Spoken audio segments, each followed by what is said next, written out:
Hello friends, मैं आकांक्षा GK with आकांक्षा में आपका स्वागत करती हूँ। फ्रेंड्स, आज हम विज्ञान के नेक्स्ट पार्ट देख रहे हैं। इसका फर्स्ट पार्ट हमने कर लिया था, जिसमें हमने इसके 35 क्वेश्चन कर लिए थे। ये 1000 प्लस प्रश्नों की एक सीरीज़ है।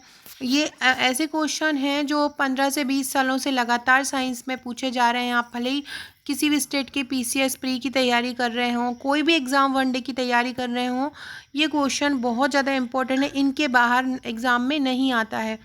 साथ ही साथ फ्रेंड्स, इसकी जो पीडीएफ है, अगर आप इसको लेना चाहते हैं, पूरी जो 1000 प्लस लगभग 1200 प्रश्न हैं, इसकी पीडीएफ अगर आप लेना चाहते हैं तो इसकी प्राइस केवल 99 रुपये है। 99 रुपये में आपको ये मिल जाएगी। इसमें 202 पेजेस हैं।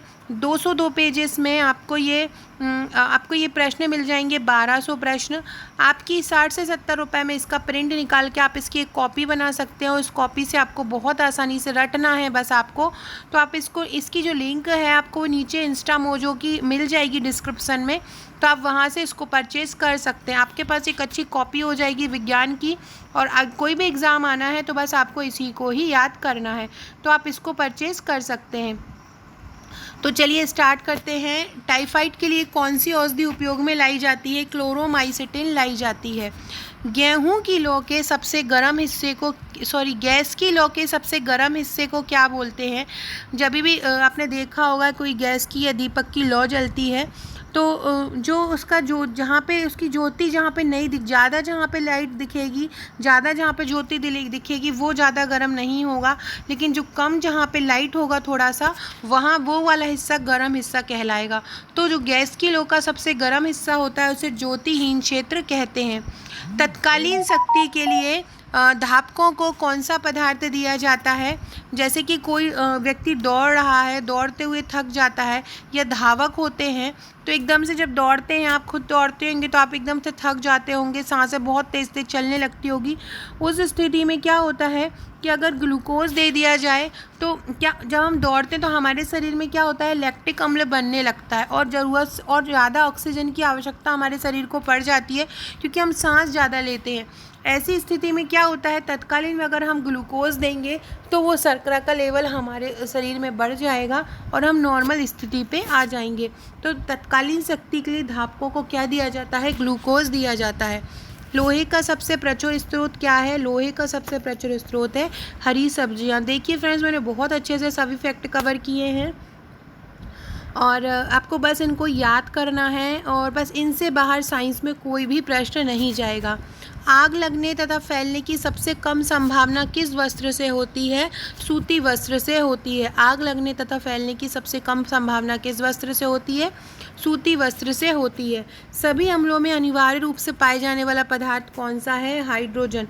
सभी अम्लों में अनिवार्य रूप से पाए जाने वाला पदार्थ हाइड्रोजन है। नेक्स्ट है, एथेनॉल के अधिक सेवन से कौन सा अंग अधिक प्रभावित होता है? अगर हम एथेनॉल जो है उसको ज़्यादा ले लें तो हमारे शरीर का कौन सा, जैसे कि जो शराब है उसका ज़्यादा पी ले अगर कोई व्यक्ति, तो उसका लीवर डैमेज हो जाता है। तो क्या वो लीवर को हम बोलते हैं यकृत। तो एथेनॉल के अधिक सेवन से कौन सा अंग प्रभावित होता है? यकृत होता है। शरीर की सबसे बड़ी ग्लैंड होती है ये। डीडीटी का उपयोग किस रूप में किया जाता है? तो डीडीटी का उपयोग कीटनाशी के रूप में करते हैं। किस रूप में करते हैं? कीटनाशी के रूप में करते हैं। गुब्बारे को उड़ाने के लिए जो गुब्बारा होता है उसमें हल्का होता है, कौन सी गैस उसमें भरी जाती है? तो गुब्बारे को उड़ाने के लिए उसमें हीलियम गैस उपयोग की जाती है। कौन सी? हीलियम गैस उपयोग की जाती है। पेट्रोलियम किस प्रकार की चट्टानों में पाया जाता है? पेट्रोलियम अपसादी चट्टानों में पाया जाता है।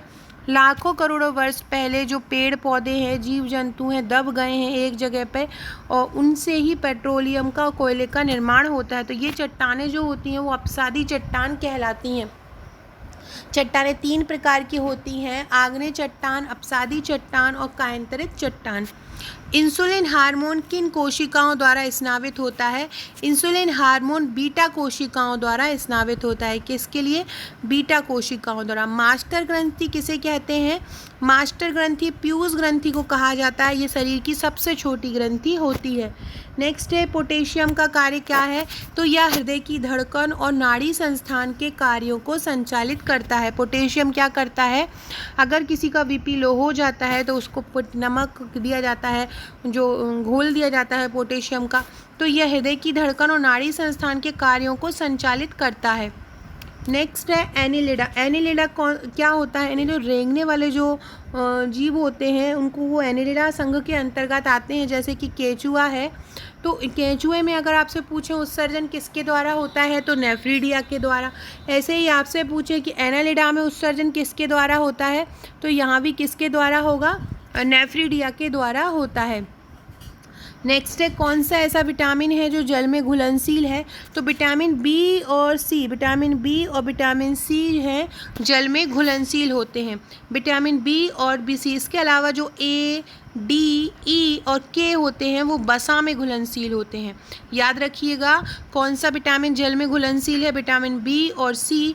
इसके अलावा vitamin A, vitamin D, vitamin E और विटामिन के जो हैं वो जल में वो वसा में घुलनशील होते हैं। धमनी द्वारा कौन सा रक्त प्रवाहित होता है, धमनी द्वारा शुद्ध रक्त प्रवाहित होता है। धमनी द्वारा कौन सा रक्त प्रवाहित होता है, शुद्ध रक्त प्रवाहित होता है। फ्रेंड्स इसी तरह के ये करीब 1200 प्लस प्रश्न हैं, बस आप इसकी एक कॉपी कराइएगा और अपने बस याद कीजिएगा। मनुष्य के पाचन की क्रिया कहाँ से प्रारंभ होती है, मुख से। आपको डिस्क्रिप्शन में व्हाट्सएप को टेलीग्राम ग्रुप का लिंक भी मिल जाएगा, वहाँ पे भी आप जुड़ सकते हैं। एनिलिडा ग्रुप में कौन कौन से जंतु आते हैं, जोंक मतलब जो गोंच आपने देखा होगा रेंगने वाला, और केंचुआ, वो एनिलिडा ग्रुप में आते हैं। सिनेवार किसका अयस्क है, सिनेवार पारे का अयस्क है। सिनेवार किसका अयस्क है, तो सिनेवार जो है वो पारे का अयस्क है। दमा नामक रोग किससे होता है, दमा नामक रोग कवक द्वारा होता है। दमा नामक रोग किससे होता है, दमा नामक रोग कवक के द्वारा होता है। नेक्स्ट है बीसीजी का पूरा नाम क्या है, बीसीजी का पूरा नाम है बैसिलस कॉमेट गुइरीन। क्या है बीसीजी का पूरा नाम, बैसिलस कॉमेट गुइरीन बीसीजी का पूरा नाम है। नेक्स्ट है कशेरुक दंड में कितनी हड्डियां होती हैं, कशेरुक दंड में कितनी हड्डियां होती हैं, तो 33 हड्डियां होती हैं। लौंग किससे प्राप्त होता है, लौंग होता है पुष्पकली से प्राप्त। लौंग किससे प्राप्त होता है, पुष्पकली से प्राप्त होता है। सूत्रकणिका किसे कहते हैं, सूत्रकणिका माइटोकॉन्ड्रिया को कहा जाता है। सूत्रकणिका किसको बोलते हैं, जो माइटोकॉन्ड्रिया जिसे कोशिका का पावर हाउस बोला जाता है उसको सूत्रकणिका कहते हैं। असत्य फल मुख्य रूप से कौन कौन से हैं, तो असत्य फल कौन कौन से हैं, नारियल और कटहल। जो होते तो फल नहीं है लेकिन वो फल जैसे दिखाई देते हैं, तो इसलिए उनको असत्य फल बोलते हैं। कृत्रिम गुर्दा किस सिद्धांत पर काम करता है, आर्टिफिशियल किडनी अपोहन के सिद्धांत पर काम करता है। कृत्रिम गुर्दा किस सिद्धांत पर कार्य करता है, अपोहन के सिद्धांत पर काम करता है।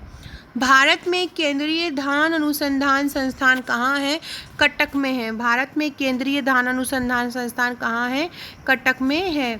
नेक्स्ट है पेडोलॉजी में किसका अध्ययन किया जाता है, पेडोलॉजी में भूमि का अध्ययन किया जाता है। पेडोलॉजी में किसका अध्ययन होता है, भूमि का अध्ययन होता है।